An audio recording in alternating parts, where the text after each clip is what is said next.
So the next chapter which we are going to study about is basics of administrative theories. ठीक है, तो ये chapter में कोई थिंकर के बारे में डिटेल में नहीं पढ़ेंगे, अलग अलग चैप्टर्स लेंगे जिसमें अलग अलग थिंकर्स के बारे में डिटेल में पढ़ेंगे। ये एक बेसिक इंट्रोडक्शन होगा to understand why, what and which type of administrative theories are there. कुछ बेसिक्स के बारे में बात करेंगे जो थिंकर्स हैं, इसमें जो जो इम्पोर्टेंट पब्लिक एडमिनिस्ट्रेशन के थिंकर्स हैं, जैसे कि लेट्स स्टार्ट विथ विल्सन, फिर Henri Fayol, F W. Taylor, Max Weber, Gulick and Urwick, Mary Parker Follett, Elton Mayo, Chester Barnard, Herbert Simon, Abraham Maslow, Douglas McGregor, Chris Argyris, Frederick Herzberg, Likert, फिर Fredericks, ठीक है, Waldo, जो भी, ये तो कुछ ही नाम हुए, बहुत सारे लोगों का कंट्रीब्यूशन है पब्लिक एडमिनिस्ट्रेशन के सब्जेक्ट में। ये कुछ इम्पॉर्टेंट थिंकर्स है जिनका पब्लिकेशन बहुत फेमस हुआ और जिनके थियरीज़ को बहुत जगह पर फॉलो किया जाता है। उनके बारे में बेसिक्स पढ़ेंगे कि उनकी थियरी क्या थी, what did they really wanted to say, उनका क्रक्स बेसिकली, ठीक है। फिर which type of administrative theories are there, okay. और it can be this chapter can be considered as introduction to administrative theories as well as a basic summary of all the basic thinkers. So you know, finally जब final revision करोगे it can help, ठीक है। तो चलो start करते हैं। देखो, administration basically is a effort that is channelized to achieve some particular goal. And जब पब्लिक एडमिनिस्ट्रेशन हम लोग बात करें, it is with relation to achieving the goals of government, okay. Government क्या है? The government is the instrument established by the people to achieve the individual aspirations and goal of the people themselves. They only choose the government to achieve their own individuals aspirations या फिर group के aspirations या फिर national aspirations, ये सब मिलाकर वो aspiration के हिसाब से they elect their government and उस हिसाब से द गवर्नमेंट सिस्टम या फिर द पॉलिटिकल सिस्टम वर्क्स। और गवर्नमेंट सिस्टम के अंडर जो एडमिनिस्ट्रेटिव सिस्टम है, then it implements the policies which are basically the aspirations of the citizen themself. मतलब सिटीजन एस्पिरेशन उनके होते हैं, उस हिसाब से दे इलेक्ट द गवर्नमेंट फिर वही एस्पिरेशन को बेस लेके पॉलिसीज बनाती है और एडमिनिस्ट्रेशन जो है वो उन एस्पिरेशन को थियरी से प्रैक्टिकल में लाता है बाय इम्प्लीमेंटिंग द पॉलिसीज, ठीक है। और ये साइकिल चलती रहती है। अलग अलग एस्पिरेशंस होते हैं, एजुकेशन के, हेल्थ के, सिक्योरिटी के, इकोनॉमिक डेवलपमेंट के, एम्पावरमेंट के, वीकर सेक्शंस के, इंडस्ट्रियल सेक्शंस के, पॉलिटिकल सेक्शंस के, प्रेशर ग्रुप्स के, नेशनल होते हैं, इंटरनेशनल होते हैं, ये सबको मिला के ये सिस्टम चलता रहता है। As the days are passing, the government have become more and more complex, as well as the aspirations of the people have become more and more complex. So that is why we need an efficient administrative system in order to give proper result. और ये सब जो administrative system की efficiency है, तो उसको कौन से basis पे develop किया जाए, उसका जब हम लोग पढ़ाई करते हैं या फिर वी ट्राई टू अंडरस्टैंड कि अगर समझो ये पॉलिसी है, इसको इस तरीके से इम्प्लीमेंट करना है तो कौन सी बेस्ट मेथड होगी, तो यहाँ पे ये थिंकर्स की फ़िलोसफीज़ हेल्प करती है। कुछ थिंकर्स इकोनॉमी ओरिएंटेड थे, कुछ बिहेवियरलिस्ट थे। सो अलग अलग जो इकोनॉमी के सेक्शन है या फिर मैन्युफैक्चरिंग का सेक्शन है, वहाँ पे कुछ थिंकर्स का हेल्प होगा। कुछ जो बिहेवियरल सेक्शन है पब्लिक एडमिनिस्ट्रेशन के थिंकर्स का, जैसे कि मारी पार्कर फोले हैं, तो इनका बिहेवियरल स्टडीज़ में इफ़ेक्ट होगा, जैसे कि सोशल सेक्टर में, जैसे कि हेल्थ सेक्टर या फिर एजुकेशन सेक्टर में। तो ये बेसिस है कोई भी पॉलिसी डेवलपमेंट का या फिर इम्प्लीमेंटेशन का, इन ऑर्डर टू अंडरस्टैंड या फिर इम्प्लीमेंट एफिशिएंटली, ओके। क्योंकि ये थिंकर्स ने उस हिसाब से उस फिलॉसफी को बनाया, उस थियोरी को बनाया है और उस थियोरी को हम लोग को एक पॉलिसी में उस ढांचे में डालना है या फिर इम्प्लीमेंटेशन के ढांचे में डालना है और उस हिसाब से एफिशिएंटली वी कैन डिलीवर। तो एफिशिएंसी को बढ़ाने के लिए थिंकर्स का हेल्प लेना ज़रूरी हो पड़ जाता है। इनिशियली जब ये थियरी स्टार्ट हुई थी बनना, तब दो चीज़ों में फ़र्क नहीं था, एक प्राइवेट और गवर्नमेंट में फ़र्क नहीं था, मतलब दोनों को भी ऑर्गेनाइजेशन ही समझा जाता था। और ऑर्गेनाइजेशन के बेसिक 3 एलिमेंट्स होते हैं, एक होता है मशीन, दूसरा होता है मेथड्स एंड तीसरा होता है मैन। मैन मतलब ह्यूमन रिसोर्सेस, ठीक है। फिर मेथड्स मतलब the processes which are used in the organisation, planning के, कम्युनिकेशन के, ऑर्गेनाइजिंग के, अकाउंटिंग के, रिपोर्टिंग के, बजटिंग के। और फिर तीसरा है मशीन, ठीक है। ये 3M है। मशीन में क्या आता है, the design and the shape of organisation, या फिर जो स्पेशलिटीज़ होते हैं, या फिर जो खर्चा किया जाता है इक्विपमेंट्स पे वगैरह वहाँ पे, ठीक है। मतलब बेसिकली 2 चीज़ें होती है, 2 कंपोनेंट होते हैं कोई भी ऑर्गेनाइजेशन के। एक होता है इंटीमेट, नॉट इंटीमेट, इनएनिमेट, और दूसरा होता है एनिमेट। तो जो इनएनिमेट है उसमें होता है नॉन लिविंग थिंग जैसे कि मेथड्स एंड मशीनरी, और जो एनिमेट होता है उसमें होता है लिविंग कंपोनेंट्स, ठीक है, जैसे कि ह्यूमन रिसोर्सेस। जैसे जैसे इंडस्ट्रियलाइजेशन बढ़ता गया था वैसे वैसे ऑर्गेनाइजेशन को एफिशिएंट बनाने की डिमांड बढ़ती जा रही थी, इसीलिए वो टाइम के वैसे थियरीज थे। फिर बाद में डेमोक्रेसी आई, इंडिपेंडेंस हुआ, तो वहाँ पे अलग अलग टाइप के थियरीज डेवलप हुए, ठीक है। तो इस हिसाब से अलग अलग थिंकर्स ने अलग अलग टाइम पे अलग अलग थियरीज दिए हैं। बेसिक 3 कैटेगरीज है थियरीज के, एक है क्लासिकल, दूसरी है नियो क्लासिकल और तीसरी है modern. The classical theories deals with the inanimate aspects of the organization, that is machine and methods. It neglected the man, that is the human elements, ठीक है। It considered man as a cog in the machine. The classical theory may be further categorized into subcategories like scientific management, operational management, administrative management and bureaucratic management. फिर आता है neoclassical. Neoclassical theory of administration emphasized on human elements also. और तीसरा है modern theories. The modern theories can't be credited to any particular type or section of theorist. It includes more of system and contingency approaches. It emphasizes on the human elements beyond the boundaries of organization as well. Classical में अलग अलग theorist important कौन से है, Taylor है, Fayol है, weber है। Neo classical में क्रिस अर्गेरिस, मैग्रेगर, लिकर्ट, साइमन है, चेस्टर बर्नार्ड है। और मॉडर्न में ऐसा कोई थियरिस्ट पर्टिकुलरली नहीं है। As we said, systems and contingency approaches होते हैं, जो इंटरेक्शन होता है एनवायरनमेंट के साथ, and beyond the organisational structure, जो ह्यूमन एस्पेक्ट्स को अफेक्ट करता है वो भी है, ठीक है। अब हम लोग क्या करेंगे, कुछ बेसिक थिंकर्स जो है उनके बारे में बहुत ही उनके 2-4 इम्पोर्टेंट क्या बोलते हैं क्रक्स जो है उनके थियरी का, उसके बारे में समझेंगे, ठीक है।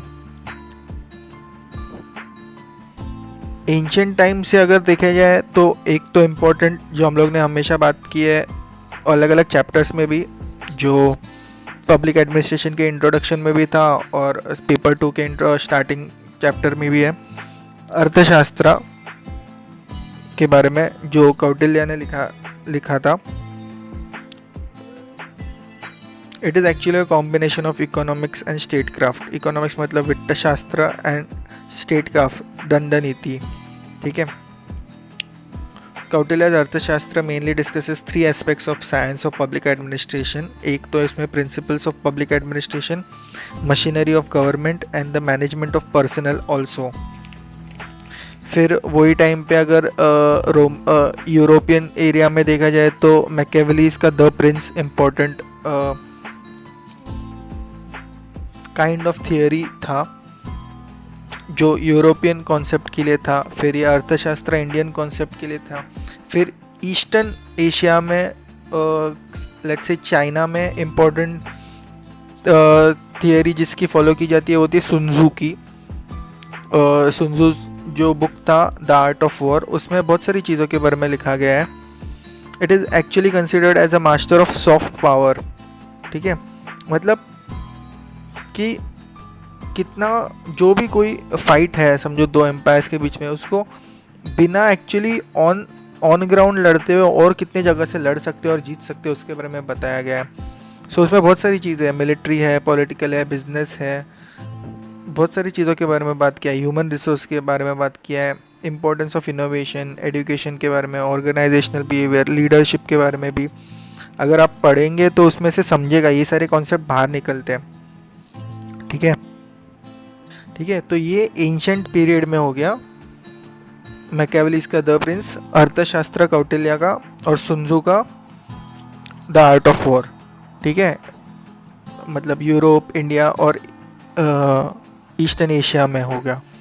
अब अमेरिका के बारे में बात करते हैं, जहाँ पे बहुत लेट स्टार्ट हुआ। Actual study of public administration जहाँ से स्टार्ट हुआ था, वुड्रो विल्सन से। ठीक है, तो Woodrow Wilson who actually became later on the president of USA was considered as father of public administration after he wrote the essay on which was titled The Study of Administration, which was published in Political Science Quarterly in 1887. ठीक है, वहाँ पे he laid the foundation for the requirement of systematic study of public administration. तो फिर वहाँ पे dichotomy, politics administration dichotomy, फिर requirement of development of public administration as a science, इसके बारे में पढ़ाया गया था, मतलब लिखा गया था उसमें। और फिर उस हिसाब से पढ़ाई स्टार्ट हुई पब्लिक एडमिनिस्ट्रेशन की, जो पॉलिटिकल साइंस से टूटकर बाहर एक अलग सब्जेक्ट की रिक्वायरमेंट है, उस हिसाब से डेवलप की गई थी। ये इस पर पूरा एक अलग सा लेक्चर है वुड्रो विल्सन का, वहाँ पे पूरा इन डिटेल वुड्रो विल्सन का कौन से सारे कॉन्सेप्ट थे उसके बारे में पढ़ाया गया है। तो वो अलग सा चैप्टर है, इसके लिए यहाँ पे उसका इतना डिस्कस नहीं करेंगे। अभी बेसिक जो इम्पोर्टेंट थिंकर्स है उनके बारे में बात करेंगे। पहले क्लासिकल से स्टार्ट करते हैं। क्लासिकल पर्सपेक्टिव जो है, देखो, the classical organisation and administrative formulations are variously termed as structural also, mechanistic also, formal also, engineering based also, empirical approaches also। तो ये classical approaches के और ये सारे भी नाम हैं।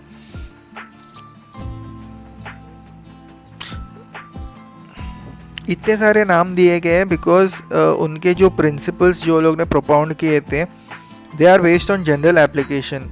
ठीक है, अलग अलग ऑर्गेनाइजेशन में they can be used with formality, symmetry and rigidity. That is why इतने सारे नाम भी दिए गए, जैसे कि मैकेनिस्टिक या फिर फॉर्मल थियरीज को इनको ये भी बोलते हैं।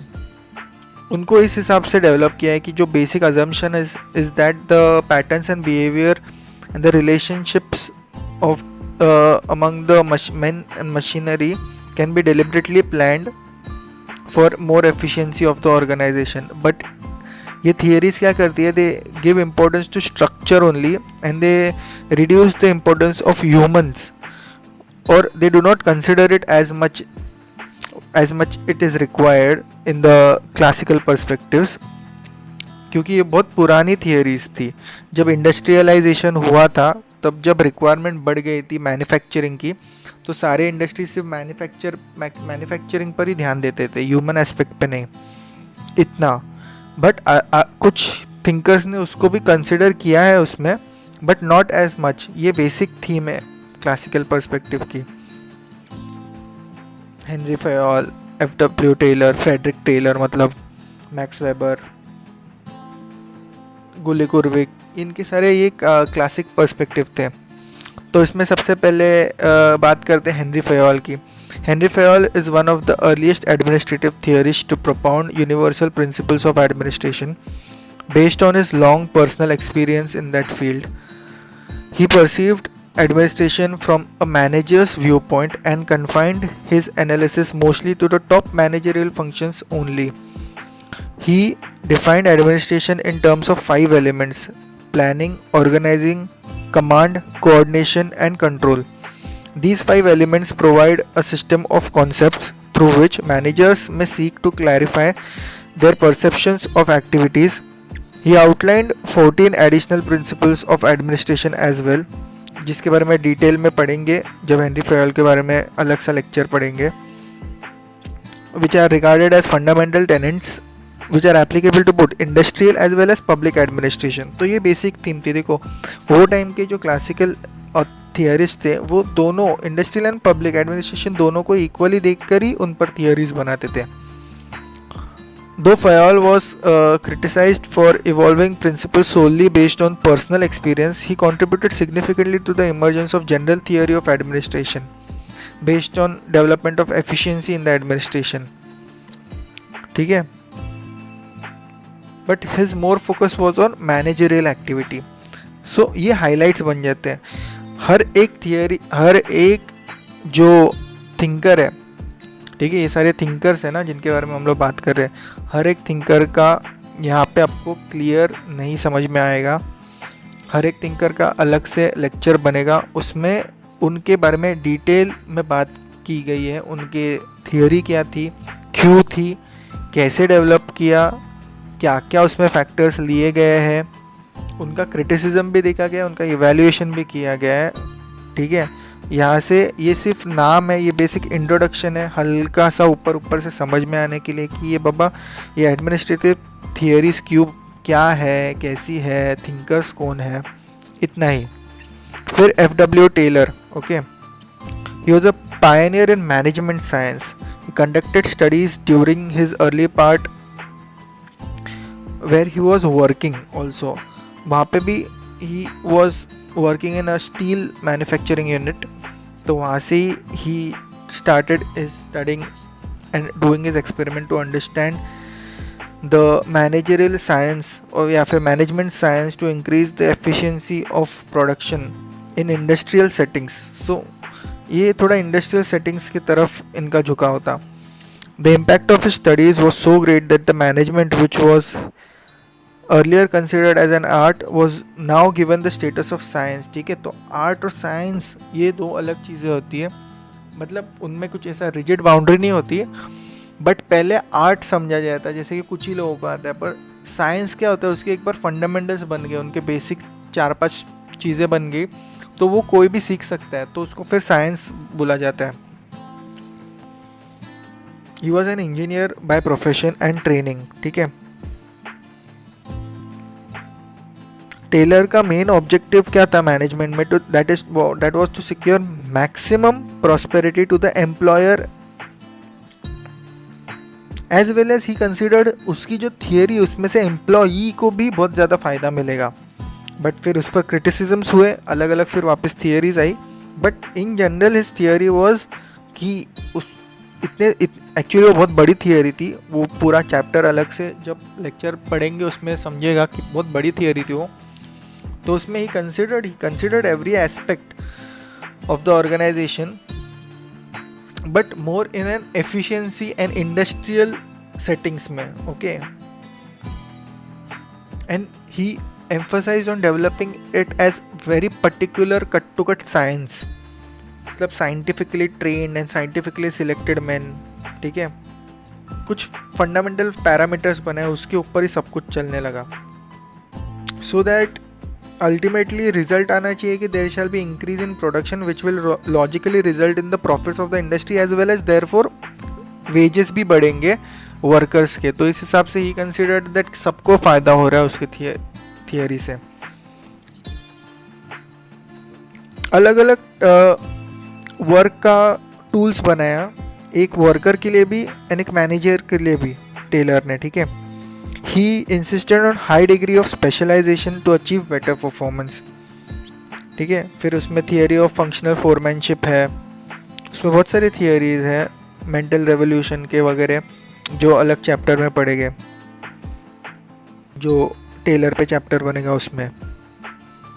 तो जैसे जैसे इंडस्ट्री बढ़ रही थी और फिर वहाँ पे अलग अलग कंट्रीज़ में स्टेट का एम्पायर भी बढ़ रहा था, मतलब जो स्टेट है एडमिनिस्ट्रेटिव स्टेट. तो जैसे स्टेट बढ़ता गया वैसे ब्यूरोक्रेसी भी बढ़ती गई, और ब्यूरोक्रेसी जैसी बढ़ती गई तो अलग पब्लिक ऑर्गेनाइजेशंस के लिए एक अलग थोड़ा सा कॉन्सेप्ट्स डेवलप हो, उस हिसाब से थियरीज आगे आने लग गई. तो वहाँ पे वो पीरियड में सबसे ब्यूरोक्रेसी का नाम जब आता है तब इम्पोर्टेंट नाम आता है मैक्स वेबर का. ठीक है. He was a German historian and a sociologist. He was essentially concerned with analysis of authority in bureaucracy mostly. Okay, he categorized authority into three types: traditional, charismatic, and legal rational authority. He identified bureaucracy with exercise of legal rational authority and enunciated a few characteristics of bureaucracy. उसमें बहुत सारी चीज़ें आती है जैसे कि hierarchy, merit based selection, specialisation, impersonality. इस हिसाब से ही develop is theory regarding bureaucracy और उसकी एफिशिएंसी बढ़ाने के लिए. But this was for 19th century. ठीक है, तो वो टाइम भी इतना ह्यूमनिस्टिक साइड को अभी तक नहीं देखा गया था, but still it was still better than industrial जो साइंटिफिक स्टडी थी जो टेलर की थी, उससे थोड़ा सा ये पब्लिक ऑर्गेनाइजेशन रिलेटेड मोर था. आज भी मैक्स वेबर की कॉन्सेप्ट पर ब्यूरोक्रेसी बहुत जगह पर चलती है, क्योंकि ब्यूरोक्रेसी का जो नेचर है, ओरिजिनल फॉर्म, वो उस हिसाब से ही बनाया गया है.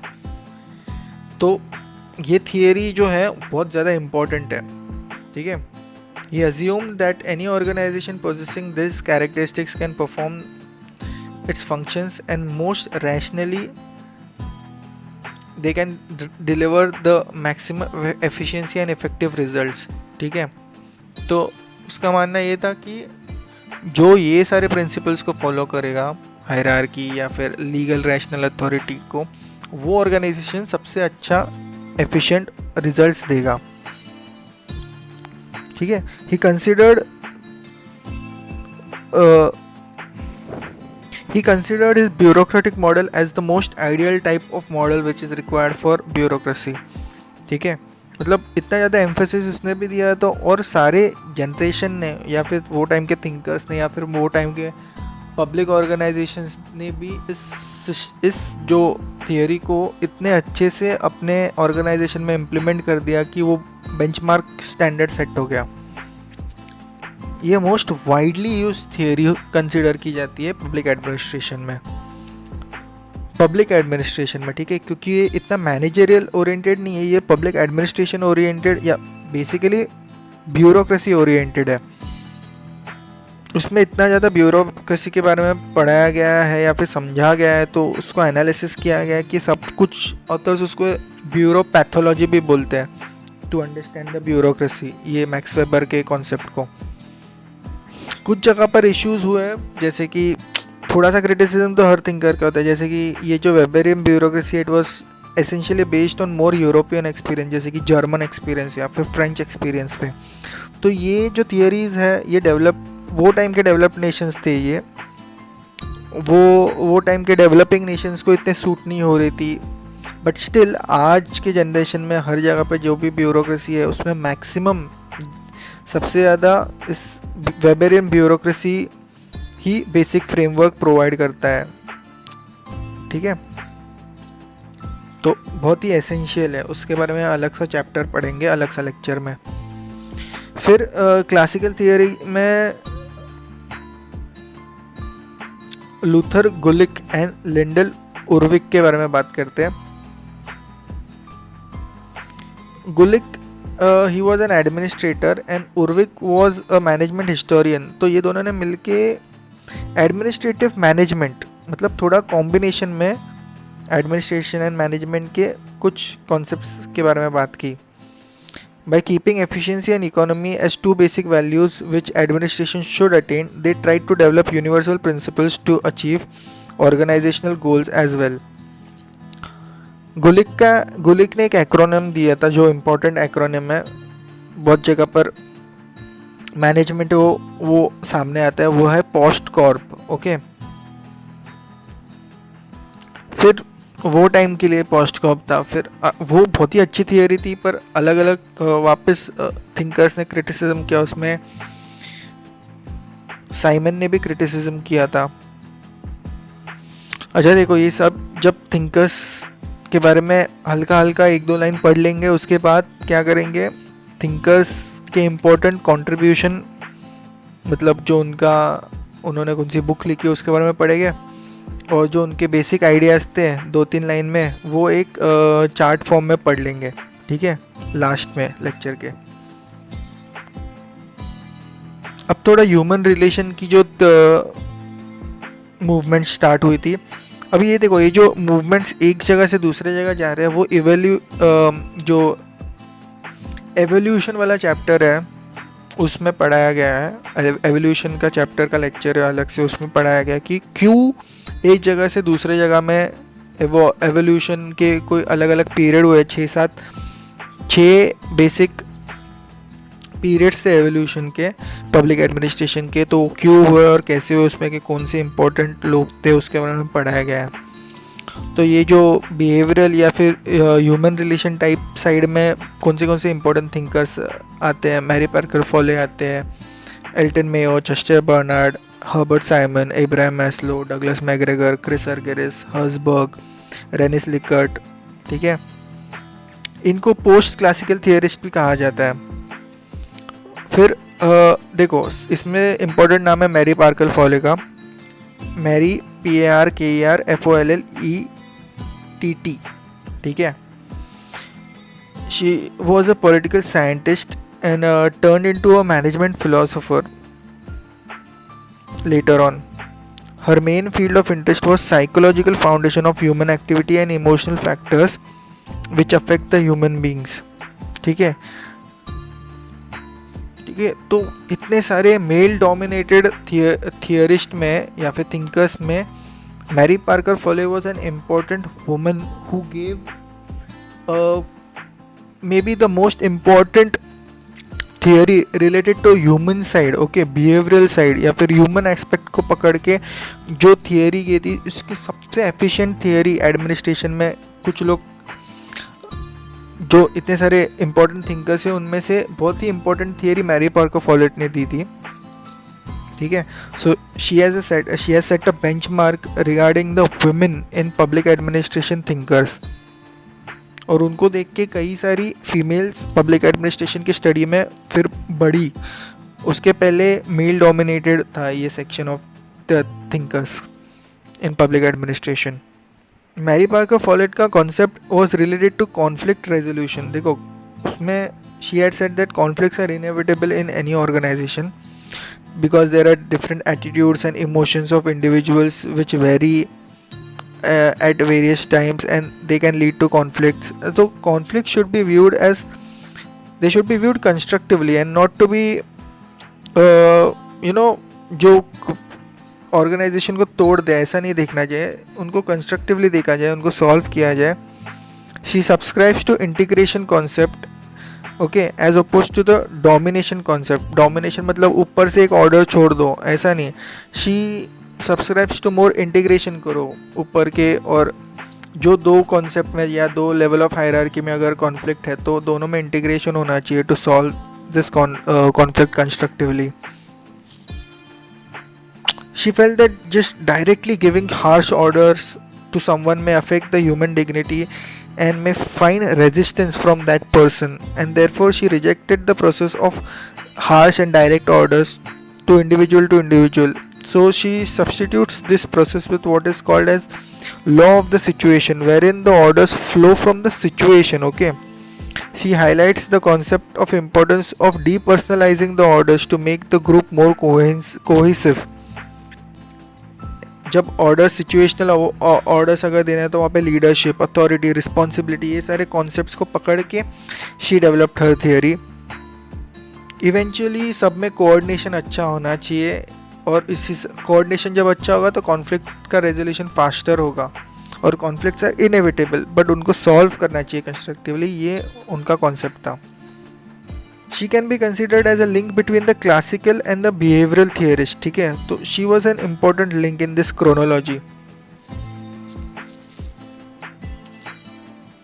Because she was chronologically she belong to scientific management era, जो टेलर का एरा था वगैरह, वो टाइम शी वॉज देयर। मतलब उनका पीरियड था 1868 टू 1933, ठीक है। बट फिलोसफिकली उनका जो कॉन्सेप्ट था it was more related to social man era, जो बाद में आया। So she can be considered as ahead of her time, क्योंकि she also considered human emotions etcetera. मतलब ये it was ahead of the time, क्योंकि वो टाइम पे सबको सिर्फ प्रोडक्शन और मैन्युफैक्चरिंग से मतलब था, ठीक है। फिर नेक्स्ट आता है Elton Mayo. He was an industrial sociologist. He was widely recognized as the important contributor to human relations movement regarding organizational thinking, because he tried to view the problems of workers importantly from different angles. Okay, and through different research and experiments he proved the importance of human in a group formation and effect of group on individuals. तो individuals में जब बात करें तो he also analyse the problems of fatigue और monotony और moral और work environment and its impact on workers. मतलब बेसिकली एनवायरनमेंट का इफेक्ट ऑन द वर्कर क्या होता है, ही स्टडीड दैट. मतलब ये जो कौन सा experiment we have studied about Hawthorne experiment जो है HAWTHORNE experiment, it was conducted under his leadership. Okay, तो वहाँ पे ये ह्यूमनिस्टिक कॉन्सेप्ट, ये जो इतने डीप और डिटेल्ड कॉन्सेप्ट है ना, जैसे कि फटीग या फिर मोरल या फिर वर्क एनवायरनमेंट, तो वो एक्सपेरिमेंट से वो कॉन्सेप्ट्स बाहर निकले थे, वो रिसर्च था.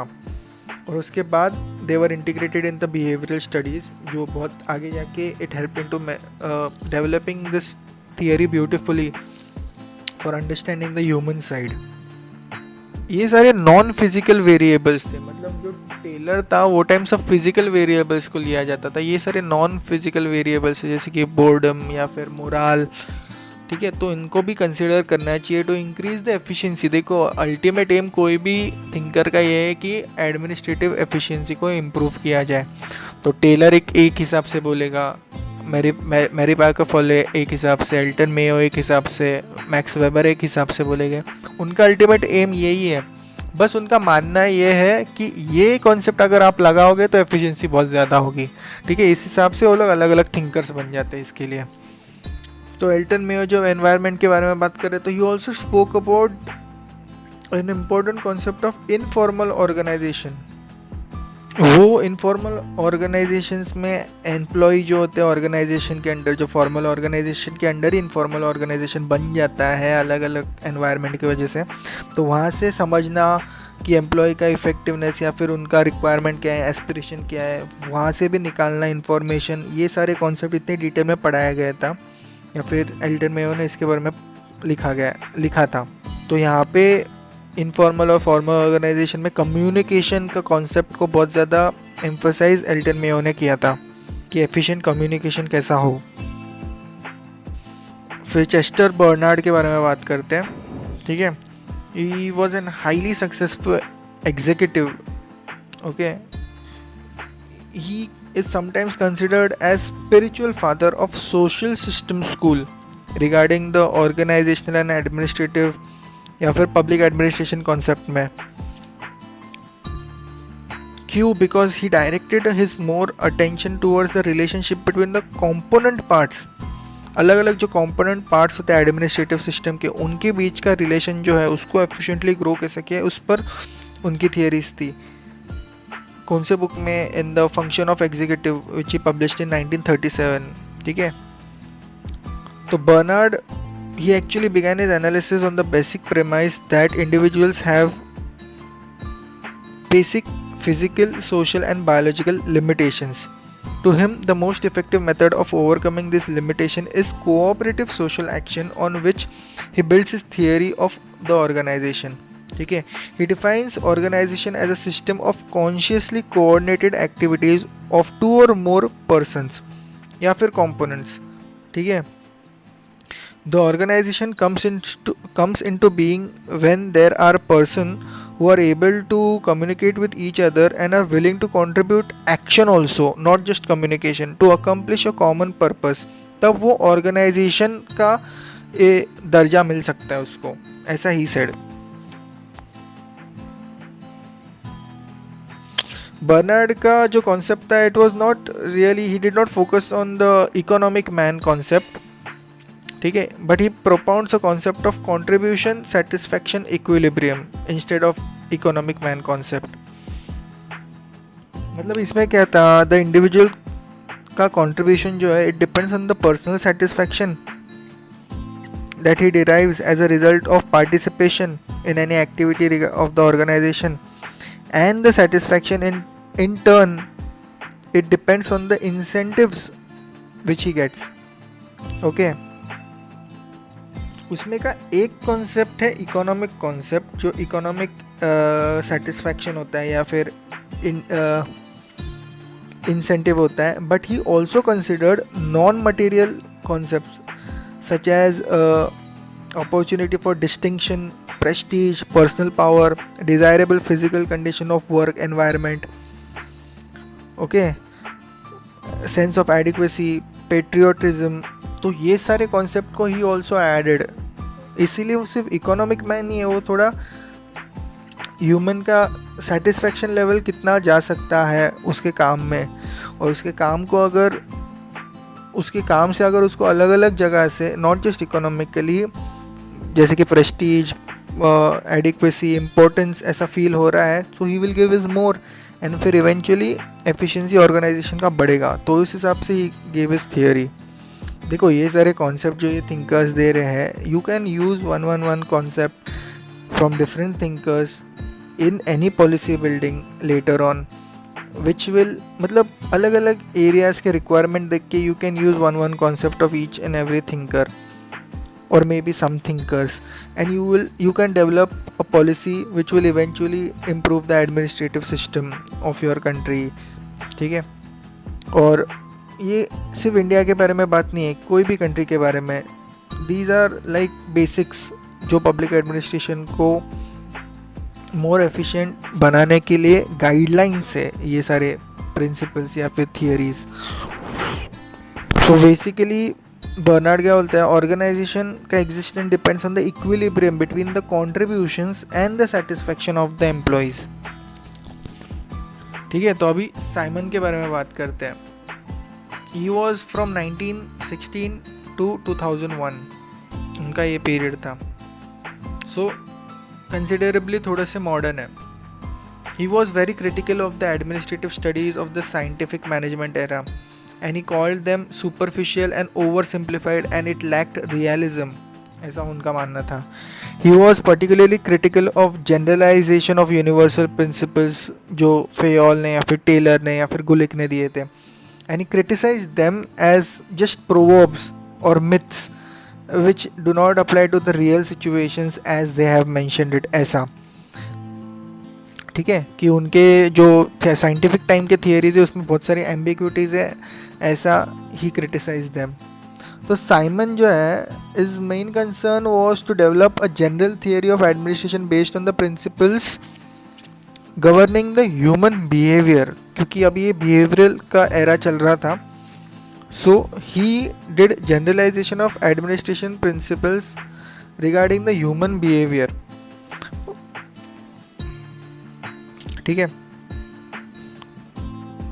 एंड इसमें सबसे इम्पोर्टेंट कंट्रीब्यूशन क्या था, he built an administrative theory around decision making. Okay, जो डिसीजन मेकिंग का प्रोसेस है ना, उसमें का जो थियरी है, he gave it, and it was extremely important because he considered the both the scientific time का era also and the humanistic side also.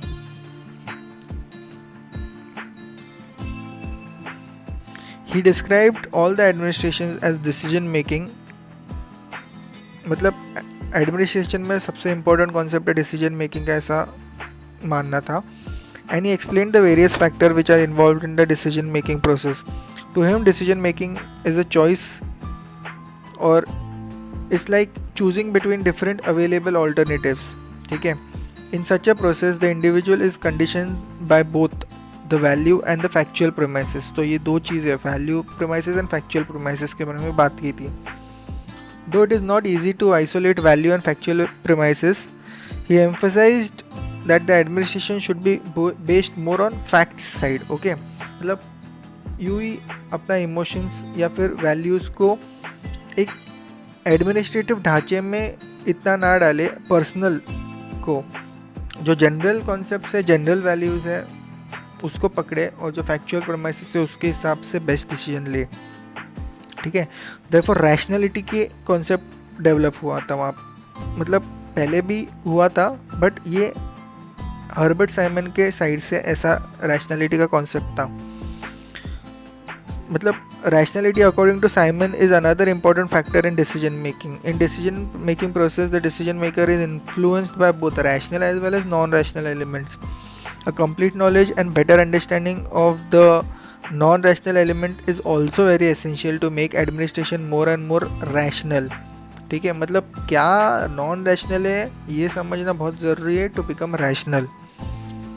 As an administrative behaviour और officer who has a administrative behavior is, ये जो administrative behaviour है आज के generation में it is very complex. ठीक है, and Simon emphasized on the need to understand this individual behavior in an organizational context. हम लोग इतना कॉम्प्लेक्स है उसको हर इंडिविजुअल के पूरे लाइफ टाइम के हिसाब से पढ़ेंगे तो बहुत ज़्यादा कॉम्प्लेक्स हो जाएगा, क्योंकि इतने सारे इंडिविजुअल्स है ऑर्गेनाइजेशन में. तो हम लोग ने क्या करना चाहिए कि ऑर्गेनाइजेशनल कॉन्सेप्ट में एक जनरलाइज कॉन्सेप्ट बनाना चाहिए to understand the individual behaviour in organisation, और उस हिसाब से डिसीजन मेकिंग या फिर रैशनैलिटी और ये जो हर्बर्ट साइमन की थियरी उस हिसाब से ही डेवलप, ताकि खाली फुकट टाइम वेस्ट ना हो हर एक इंडिविजुअल का अलग अलग यूनिकनेस के हिसाब से डेवलप करने में. ठीक है, क्योंकि एडमिनिस्ट्रेशन कितना बड़ा होता है, you have to have some general basic principles. He also endeavored to use this decision making process in industrial administration as well, using computers या फिर cognitive science, simulation operations, research में etc. He was concerned with the use of modern science and technology to make the decisions gradually programmed, thereby increasing the rationality in the administration in a way which is more which has a combination of value and factual premises also. ठीक है, so he was also a very long run thinker. मतलब he saw that आगे जाके शायद cognitively सारे decision लिए जाएंगे. इसके लिए he emphasized more on rationality कि rational at least administration में rationality को importance दिया जाए. ठीक है,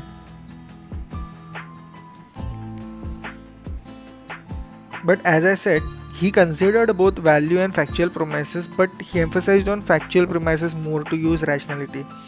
Therefore, he kind of tried to develop a value-free administrative science.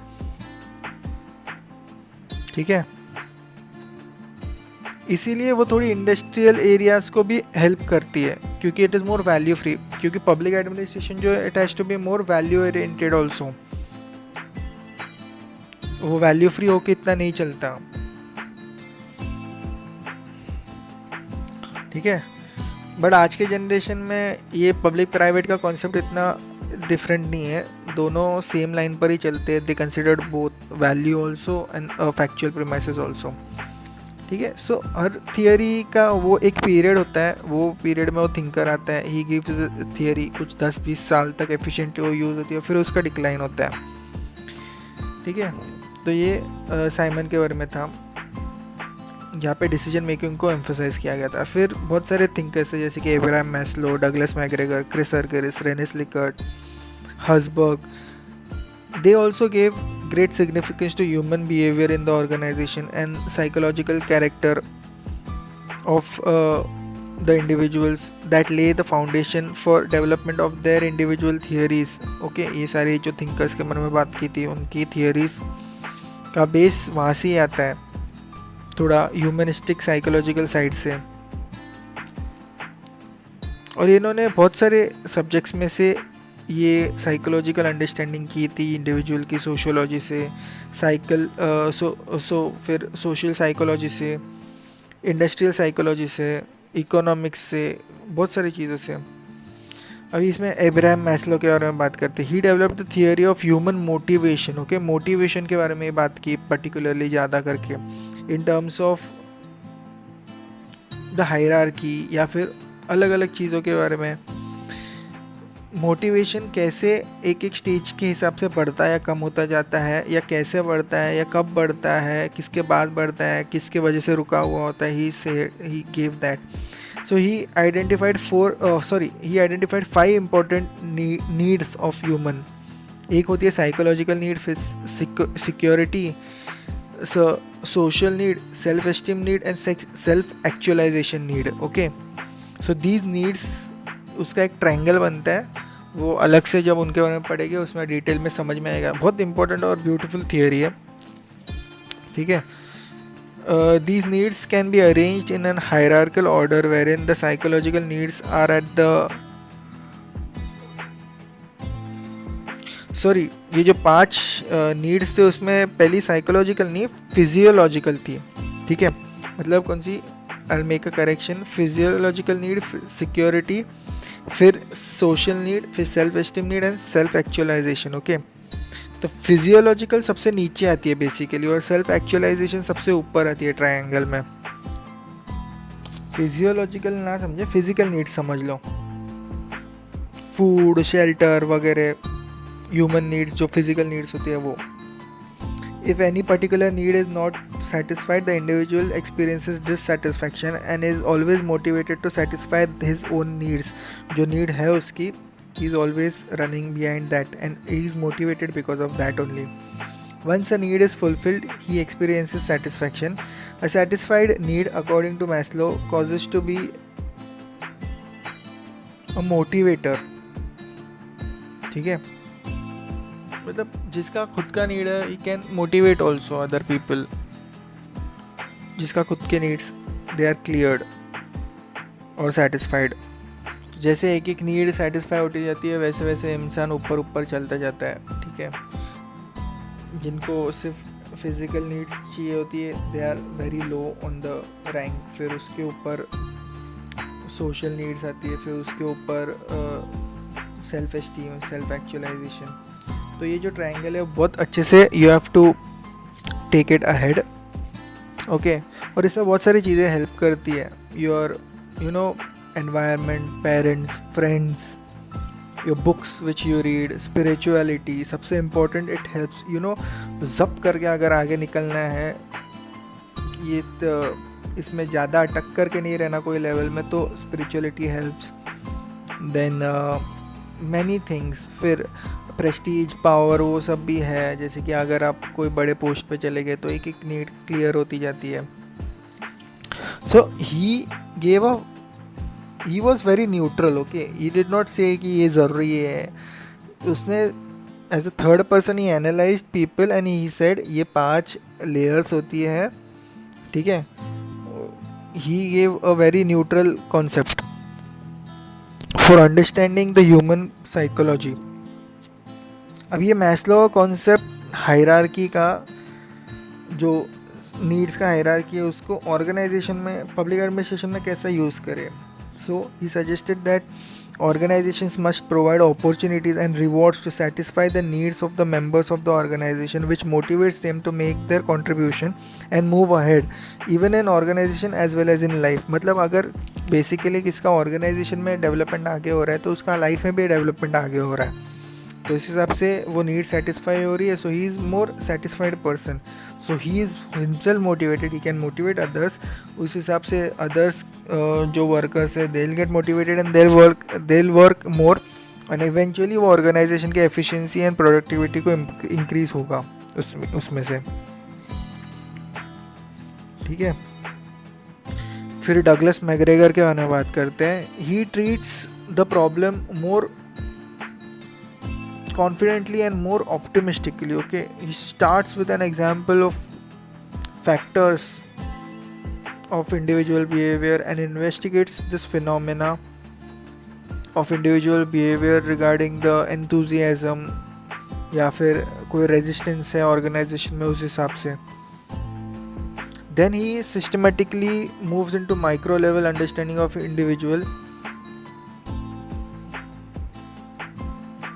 और फिर माइक्रो से फिर मैक्रो लेवल तक he goes by understanding the organisational life या फिर जो एनवायरनमेंट है उसको पढ़कर. ठीक है, he explains these concepts through his theory, McGregor's theory of X and Y theory जो है वो क्या है, कैसी है, वो अलग से लेक्चर में पढ़ेंगे. ठीक है, फिर क्रिस अर्गरिस के बारे में बात करते हैं. He focuses his attention on individual dynamics, intermediate interaction between participating members and then stimulus response process. So basically इसमें एक दूसरे के साथ इंटरेक्शन और एडेप्टेशन का कॉन्सेप्ट आता है. मतलब he concerns primary with the process of individuals and the organisation to adapt to the needs of each other. मतलब यहाँ पे इस अगर ही सेइंग दैट एक दूसरे को अफेक्ट करता है ऑर्गेनाइजेशन या फिर इंडिविजुअल, एक दूसरे को अफेक्ट करता ही है. तो वेयर ही यहाँ पे he mentions that he suggest that the organisational objectives should reflect in the manifestations of individuals objective.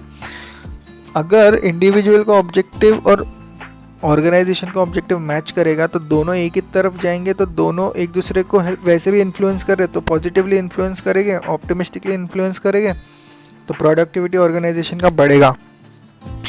He gave the 3-dimensional fusion model, मतलब उसको अर्गरिस फ्यूजन मॉडल बोलते हैं, where he mentions about how there should be fusion of individual aspirations with the organizational goals. मतलब इसमें क्या क्या आ सकता है, जैसे कि इंडिविजुअल स्किल को कैसे फ्यूज करे with the organisational position at which the individual is to help the organisation grow efficiently. ये एक एग्जाम्पल था उसमें का. So his study is more descriptive rather than prescriptive in nature. Prescriptive भी है बट ही डिस्क्राइब्स कि ये concept क्या है, दोनों को एक दूसरे से जोड़ना क्यों चाहिए, मतलब इंडिविजुअल एस्पिरेशन और ऑर्गेनाइजेशन के एस्पेक्ट को एक दूसरे से जोड़ना क्यों चाहिए, तो वो ही डिस्क्राइब्स. ठीक है. फिर रेनिस लिकर्ट. ओके, लिकर्ट एक्चुअली थोड़ा सा अर्गरिस के कॉन्सेप्ट को कैसे ही अंडरस्टैंड्स या फिर उसमें का लूप होल ही फाइंड्स, या फिर मतलब he basically analysis the blockades inhibiting the effective fusion between the organisation and its members. यहाँ पे ही डेवलप्स और या फिर studies comparative analysis between various organisational styles. Then he explains the dysfunctionality of authoritarian types of leadership or any other type of leadership which is suitable for some areas, which is not suitable for some areas. मतलब थोड़ा specific जाके he studies, मतलब he focuses on the systematic nature of a particular enterprise और वहाँ पे क्या चलता है, क्या मोटिवेटिंग फैक्टर होते हैं वहाँ के, उस हिसाब से लीडरशिप की रिक्वायरमेंट क्या है वगैरह, उस हिसाब से ही स्टडीज़. मतलब जो अर्गरिस की ब्रॉड कॉन्सेप्ट था वो क्यों उसका लूप होल स्पेसिफिक एरियाज में हो सकता है कुछ जगह पर, ही स्पोक अबाउट दैट ऑल्सो. अभी 60s में क्या हुआ, बिहेवियरिस्ट वहाँ पे 60s के पीरियड में बिहेवियरिस्ट बढ़ते, उनके कॉन्सेप्ट्स बढ़ते गए. So they examine the human problems which they humans face during the management और या फिर टेक्निक्स में या फिर मोटिवेशन में. तो यहाँ पे फ्रेडरिक हर्जबर्ग के बारे में बात करते हैं. Okay, he was important contributor in that, where he developed the theory of motivation which had basic broad implications for human resource management. He concluded that the workers have basically two different type of needs which are independent of each other but affect the human behavior in many ways. His studies reveal that the events leading to satisfaction are different from those that lead to dissatisfaction. इसमें there are 5 strong determinants of job satisfaction identified by Herzberg. क्या क्या आते हैं, ये अभी particularly job satisfaction के बारे में बात करते हैं. So he studied about, we are talking about 5 strong determinants of job satisfaction identified by Herzberg. Okay, इसमें he said अब 5 कौन से अचीवमेंट है, रिकग्निशन है, वर्क टाइप या फिर कॉन्सेप्ट वर्क जो है वो है, रिस्पॉन्सिबिलिटी एंड एडवांसमेंट है. ठीक है. और जो शायद थोड़े डिससेटिस्फैक्शन के साइड पर है वो कौन से हैं, एक तो कंपनी पॉलिसी या फिर कोई इशू सुपरविजन में या फिर पे में या फिर इंटरपर्सनल रिलेशन में, वर्किंग कंडीशन में कोई प्रॉब्लम हो, तो ये फैक्टर जॉब डिससेटिस्फैक्शन को तरफ लेके जाते हैं. ठीक है. मतलब एक दूसरे के ऑपोजिट नहीं है, थोड़े डिस्टिंक्ट है. कौन से फैक्टर क्या बोलते हैं सेटिस्फैक्शन देते हैं, कौन से डिससेटिस्फैक्शन देते हैं। तो बेसिकली दो टाइप के फैक्टर बन जाते हैं ना, जो थोड़ा सेटिस्फैक्शन देते हैं तो उनको Herzberg calls the first set of factors as motivators, and जो सेकंड है जो थोड़े हाइजीन और मेंटेनेंस फैक्टर्स बोलते हैं उसको, हर्जबर्ग ने उसको ये बोला है कि उनका मेंटेनेंस या फिर हाइजीन रखो वो एरिया में, ऐसा हर्जबर्ग का था, इसी से उसका हाइजीन और मेंटेनेंस फैक्टर बोला गया है। मतलब एग्जांपल क्या, देखो वर्किंग कंडीशन एक एग्जांपल है जो डिससेटिस्फैक्शन टाइप में आता है, इसीलिए उसको हाइजीन और मेंटेनेंस फैक्टर्स में लिया गया। तो उसमें क्या है, वर्क कंडीशन को उसका मेंटेनेंस रखो, अच्छा रखो, या फिर वहाँ पे हाइजीन रखो, इससे वर्क कंडीशन अच्छा रहेगा, तो ये डिससेटिस्फैक्शन नहीं लाएगा वर्कर्स में। तो eventually it will prevent the workers from being unproductive, therefore they will remain productive, और इस हिसाब से मेंटेन रहेगी ऑर्गेनाइजेशन की एफिशिएंसी। ठीक है, तो थोड़ा सा इनडायरेक्ट कॉन्सेप्ट था, but it is more important कि इनडायरेक्टली भी इस चीज़ों के देखा जाए कि कौन सी चीज़ें ना करने से भी प्रोडक्टिविटी बढ़ सकती है।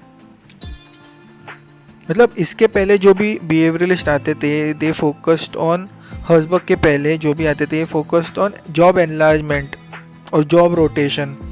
ठीक है, कि ये एक जगह से दूसरी जगह लेके जाओ, हायरार्की में लेके जाओ, हायरार्की बढ़ाओ, या फिर जॉब का स्कोप बढ़ाओ, अथॉरिटी बढ़ाओ, यही सिर्फ मोटिवेशन होगा। बट हर्जबर्ग ने क्या किया, he also spoke about enrichment, job enrichment. Okay, मतलब ऑलरेडी जो वो पोजीशन पर है वहाँ पे he how you can deliberately upgrade the scope of work as well as his responsibility.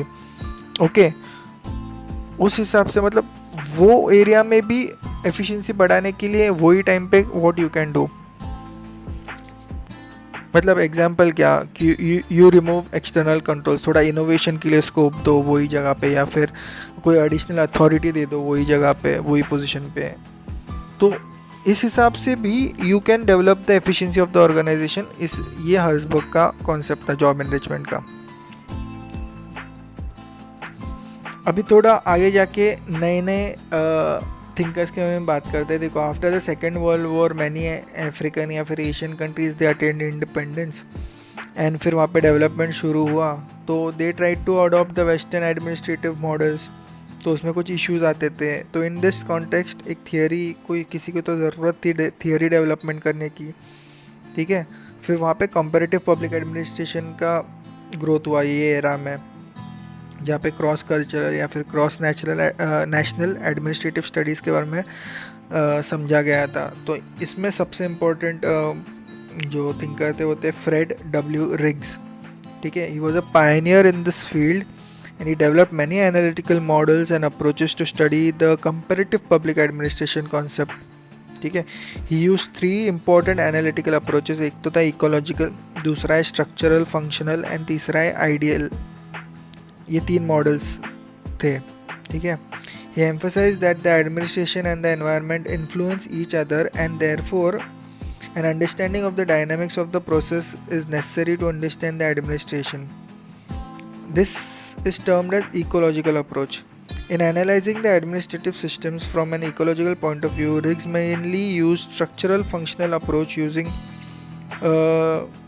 many number of models, जिनको ideal models भी called. पहले what he did, he first constructed दो models. इसमें था Agraria and Industria model, by classifying societies as agriculture या फिर industrial. As this model proved to be too abstract to apply and it failed to explain the transitional societies, मतलब एक होती है लो develop, फिर डेवलपिंग एंड डेवलप्ड कंट्रीज। तो इस हिसाब से कुछ जगह पर ये कॉन्सेप्ट अच्छे से नहीं लग रहा था। So he developed another set of models जहाँ पे fused prismatic and diffracted societies के बारे में he spoke about. So these models, Riggs says that they are designed to be ideal types and not to be found in any actual society, but they are perhaps the approximate, okay, of many societies. क्योंकि he basically developed the theory for in the era of development, मतलब independence के बाद अलग अलग जो development हो रहा था कंट्रीज़ में. सो ही सेड दैट ये जो मॉडल्स है उनको कुछ फंडामेंटल्स पे ही बनाया है. ये बहुत आइडियल टाइप है, एक्चुअल रियलिटी में इतने आइडियल नहीं होते क्योंकि अलग अलग कंट्रीज़ की अलग अलग रिक्वायरमेंट है, बट बेसिक्स ऐसे ही होते हैं. एग्रेरियन होती है, फिर ट्रांजिशन होता है, फिर इंडस्ट्रियल बनती है. तो मतलब there he mention the fuse prismatic and diffracted society. उसके बारे में जो डिटेल है वो फ्रेडरिक्स के बारे में जब पढ़ेंगे लेक्चर में वहाँ पे समझेगा. ठीक है. रिक्स का concept it vaguely touches the classical as well as behavioural theories also, because he mentions about collective decision making also. And जो पर्टिकुलरली इंडस्ट्रिया मॉडल है या फिर एग्रेरिया मॉडल है, वहाँ का एफिशिएंसी कैसा बढ़ाया जाए उसको भी.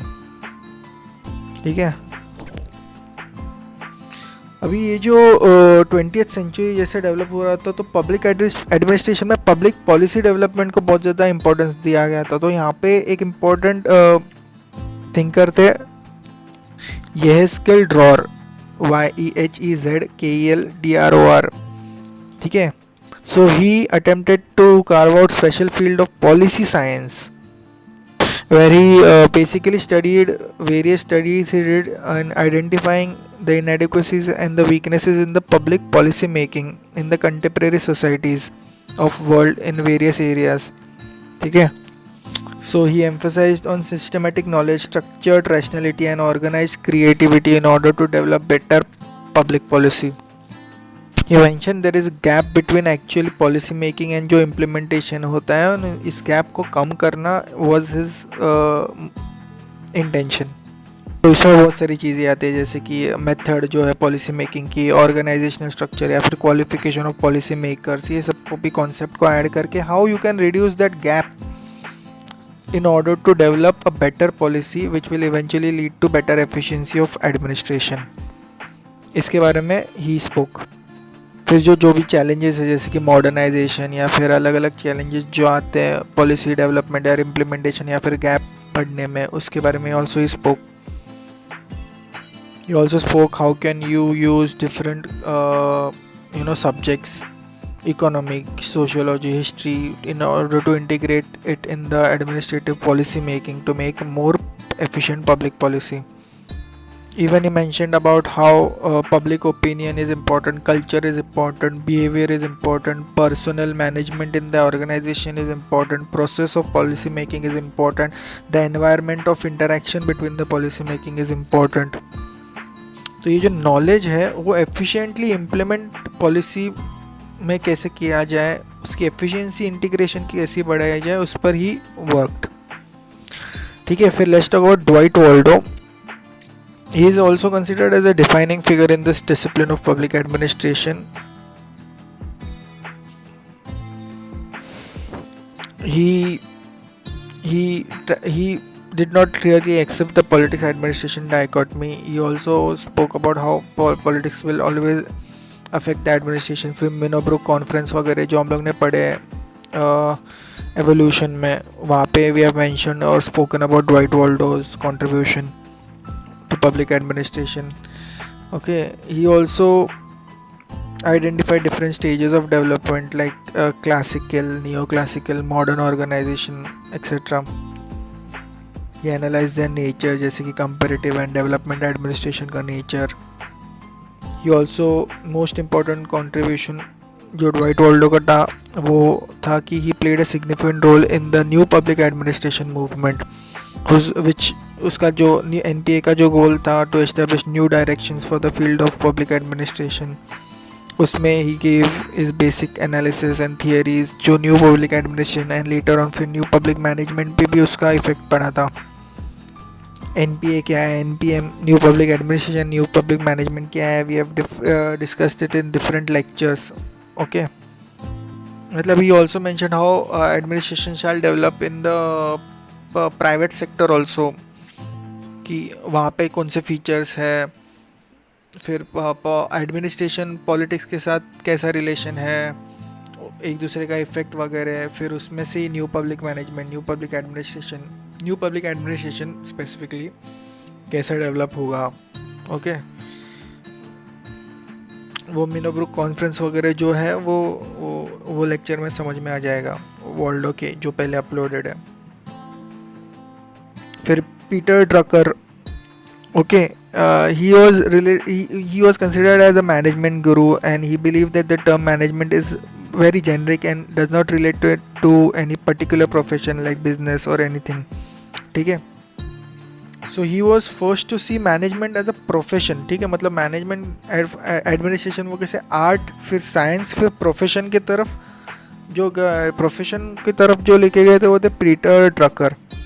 ठीक है, so मतलब क्यों? Because he believed that the managers are made, okay, not born specifically. So he emphasized more on the importance of management education and training. So उसमें he was a critic of governmental management because he considered governmental management as more bureaucratic in nature, जिसकी वजह से inefficiency कभी कभी आता है.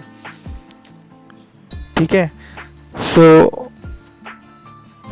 he advocated restructuring the government based on the rethinking concept जो उसने दिया था, where he spoke about the government should work on the things which the government can efficiently do and abandon those which it cannot do. Okay, he also gave the concept of management by objectives. ठीक है, Management by Objectives MBO refers to the collective setting of organizational goals, targets and measurements which act as important tool for performance and assessment and management of the organization. तो ये जो ideas थे मोर management oriented थे, तो वो थोड़े new public management के concept को इट हेल्प्ड. ओके, NPM को इट हेल्प्ड. फिर let's talk about Marxian perspective. ठीक है, ये मार्क्सियन मतलब it has derived from the words of या फिर works of Karl Marx 1818 to 1883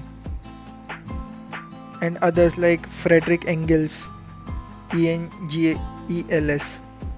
यहाँ पे spoke about an emergence of society, जो एक क्लासलेस सोसाइटी डेवलप कैसे की जाए, और फिर सोशल एंड पॉलिटिकल इंस्टीट्यूशन को प्रोग्रेसिवली अपना नेचर कैसे चेंज करना चाहिए, फिर इकोनॉमिक डेवलपमेंट कैसी होनी चाहिए. देखो, मार्क्स का कॉन्सेप्ट पर्टिकुलरली ब्यूरोक्रेसी और एडमिनिस्ट्रेशन के हिसाब से नहीं था, बट मार्क्स का कॉन्सेप्ट जो था इट अफेक्ट्स वो टाइप के ब्यूरोक्रेसी एंड एडमिनिस्ट्रेशन. ठीक है, ये थोड़ा भी रशिया के बारे में हुआ था. अभी फिर let's talk about little bit of India के बारे में. तो यहाँ पे सबसे important contributor, let's say contributor और इवन जैसे फिलॉसफी की ओरिजिन जिनसे होता है या फिर जहाँ से होता है ये फिलॉसफी का origin, philosophy related to liberty, equality and fraternity, वो एक्चुअली फ्रेंच था एरिया. बट जब इंडिया में वो कॉन्सेप्ट आया तो डॉक्टर BR अम्बेडकर ने उस कॉन्सेप्ट को डेवलप किया इन इंडियन कॉन्टेक्स्ट. ओके, और वो कॉन्सेप्ट इतना ज़्यादा इंटीग्रेट हो गया इंडिया में, जिसके हिसाब से जो डेमोक्रेटिक स्ट्रक्चर है, सोशल स्ट्रक्चर है इंडिया का, गवर्नेंस स्ट्रक्चर है, वो डेवलप हुआ. तो इतना बड़ा कंट्रीब्यूशन था डॉक्टर BR अम्बेडकर का, विच इवेंचुअली लेटर ऑन जो गवर्नेंस का कॉन्सेप्ट है वही एडमिनिस्ट्रेशन का concept, it eventually led to affecting the administrative concept also, and later on administration के इम्प्लीमेंटेशन से इट इवेंचुअली वो गोल्स जो थे इक्वलिटी के, लिबर्टी के एंड फ्रैटर्निटी के, वो सिटीजन्स में इंटीग्रेट हो गए. Doctor Ambedkar strongly believe that social democracy is the basis of political democracy and also democratic governance. He had great faith in constitutional building of our country. in order to achieve the social transformation and development of our country. So basically जो social justice का जो goal था, which constitution के रास्ते से इस social justice के goal को develop करने का श्रेय डॉक्टर बी आर अम्बेडकर को जाता है इंडिया में. और इस कॉन्सेप्ट को इतना अच्छे से इंटीग्रेट करने के लिए इतने कॉम्प्लेक्स डेमोक्रेटिक स्ट्रक्चर में इतना डिफ़िकल्ट था. स्टिल ये जो कॉन्स्टिट्यूशनल फ़िलॉसफी डेवलप हुई उसके वजह से इंडिया ने बहुत एफिशिएंटली इस कॉन्सेप्ट को अपने अंदर डेवलप किया. And not just in political structure but in administrative structure also. And इसके लिए as it affects the administrative structure, the public administration structure, it is important to understand that also. But जो detailed concept है will study it in the history lectures, okay, या फिर polity की जो lectures है वहाँ पे तो डॉक्टर बी आर अम्बेडकर का इतना बड़ा कंट्रीब्यूशन है. In the polity lectures will understand it in the while understanding the constitutional framework. ठीक है, तो अब क्या करेंगे, एक बेसिक समरी फटक से पढ़ लेंगे अबाउट इम्पोर्टेंट थिंकर्स एंड उनका जो कंट्रीब्यूशन था, दो तीन लाइन में फटक से. ठीक है, तो पहले let's talk about Woodrow Wilson. His important work was the study of administration in 1887. He spoke about importance of study of administration as a science. फिर he also spoke about politics administration dichotomy. Then Henry Fayol के बारे में बात करते हैं. He wrote General Principles of Administration in 1908 and then the Theory of Administration of the State in 1923. He spoke about some principles of management, basically general theory of management. Also spoke about concepts like gangplank, level jumping, or level jumping, similar concepts. Then Frederick Taylor, he was basically an engineer. He wrote the Principles of Scientific Management in 1911. ठीक है. He spoke about how there should be development of one best way of doing things. फिर इसमें concepts, different concepts like functional foremanship etc. फिर Max Weber, German sociologist, he wrote the theory of social and economic organization in 1947. He also wrote Economy and Society in 1909. He spoke about forms of authority, legal rational bureaucracy, and he also wrote Protestant Ethic and the Spirit of Capitalism in 1904. फिर Luther Gulick and Lyndall Urwick. Gulick was expert on American public administration and Urwick was related to British management. ठीक है. They wrote the paper on the science of administration in 1937. फिर they also wrote the Metropolitan Problems and American Ideas in 1962. They also wrote Metropolitan Problems वाला was written by Gulick and Elements of Administration was in 1947 was written by Urwick. So they spoke about the structure based principles of organization. फिर post-coop का concept. फिर मारी Parker Follett ने, she was American political scientist, social worker also. She wrote dynamic administration in 1924. फिर creative experience in 1924. फिर she also wrote freedom and coordination in 1949. She spoke about concepts like constructive conflict resolution, integration concept. फिर Elton Mayo, he was Australian social psychologist. He wrote The Human Problems of Industrial Civilization in 1933. ठीक है. He spoke about the human relation approach to the organization. फिर Hawthorne experiment के बारे में. फिर Chester Bernard, he was American management thinker. He wrote Functions of the Executive in 1938. Then organization and management in 1948. He spoke about contribution, satisfaction, equilibrium, functions of executive. Also spoke about theory of authority and the zone of indifference. जो detail video है Chester Barnard का या फिर ये सारे thinkers का, you will understand more specifically कि वो उनका क्या कहना था, बिकॉज सम टर्म्स दो तीन थिंकर्स में सिमिलर होते हैं बट उनका पर्सपेक्टिव उस टर्म के बारे में अलग अलग होता है.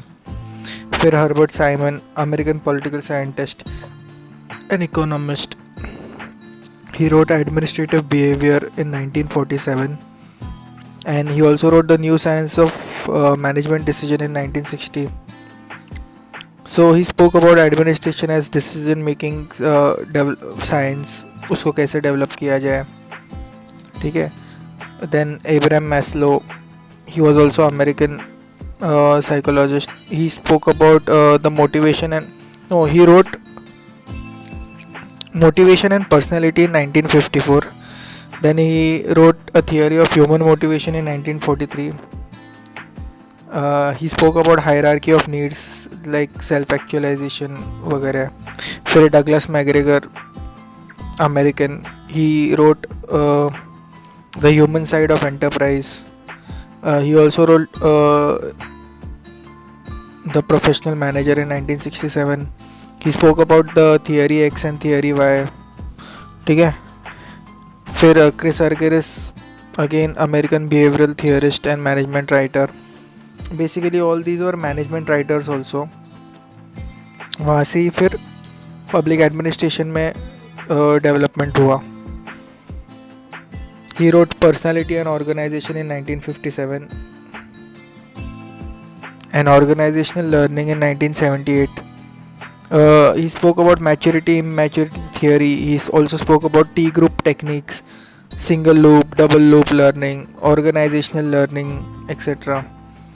फिर Herzberg, he spoke about hygiene motivation theory, job enrichment. ठीक है. फिर Rennes Likert, he wrote Herzberg had written The Motivation to Work in 1959 and The Work and the Nature of Man in 1966. फिर Likert had written the New Patterns of Management in 1961. Then The Human Organization in 1967. He spoke about management systems, interaction, influence system, linking the pin model वगैरह. ठीक है. Detail में पढ़ेंगे तो इस सब के बारे में यू विल अंडरस्टैंड. फिर Fredericks, he was a Chinese born American political scientist and N administrative model builder. He wrote the ecology of public administration in 1961, administration in developing countries in 1964. फिर frontiers of development administration in 1970. He spoke about concepts like prismatic society, Sala model of administration, development and diffracted societies, etc. Then Yehezkel Dror, he was a Israeli political scientist and a pioneer in policy studies. ठीक है. So he wrote Public Policy Making Re-examined in 1968. Then a design for policy sciences in 1971. He spoke about optimal model of policy making. ठीक है. Dwight Waldo, he was American political scientist. Okay, he wrote the study of public administration in 1955, and he also wrote importantly, जो ज़्यादा important था, that was public administration in time of turbulence in 1971. ठीक है. He spoke about more professional approach. So वहाँ से new public administration का development हुआ था, मिनोब्रुक कॉन्फ्रेंस वगैरह. फिर Peter Drucker, he was more of a management guru. ठीक है. He wrote the practice of management in 1954. He also wrote Management Challenges for 21st Century in 1992. He spoke about objectives of management as a profession. फिर वो concept थोड़े new public management से भी match हो रहे थे, तो वहाँ पे न्यू पब्लिक मैनेजमेंट को भी डेवलपमेंट हुआ, ठीक है। फिर Karl Marx was a German revolutionary philosopher and political economist. So he was basically